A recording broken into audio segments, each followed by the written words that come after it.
technique, after we've decided the shape of the fringe that we're going to create, and we're going to talk about shape right now, what it really means in fringes. But when we talk about the technique, this is the characteristic of the fringe, right? The characteristic of a fringe means, is it heavy? Is it light? Does it sit with a clean out and crisp outline, or is it soft and broken, right? Is the outline sharp but soft and light on the inside, etc.? Right? The shape could be anything we want it to be, but what do we want that shape to have? What's the life or the characteristic that we want that fringe to have? This is where our technique comes into consideration, right? So again, one of the biggest things that I see all the time, right? They bring it over and then they smash it down, right? And they say, cut it low this way. Then they do the same thing with this side. They come over, they smash it all down, and they cut it, right?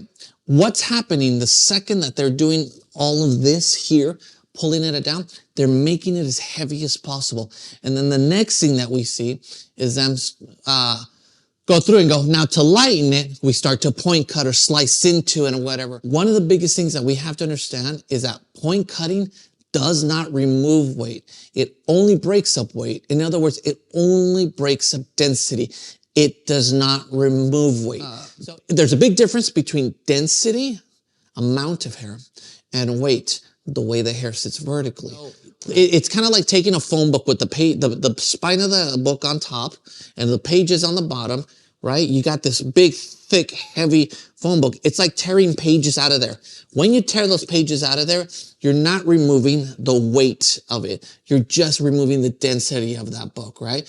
In order to remove weight, it would be like lifting the book up and then letting the pages bend, and then you would see, how would the edge look? It would look lighter, right? That's how you would remove weight. Well, the same applies with fringes. The idea of a current fringe is to be soft and airy, so the last thing we want to do is cut it low. We want to at least elevate it and then maybe come through with a technique afterwards to lighten it more. But I'm going to show you ways to lighten things from the get-go. People, when they do that, when they smash everything straight down, they're only thinking of things two-dimensionally, right? They're not thinking about the three-dimensional aspect of it. And hair cutting will always be a three-dimensional form of architecture.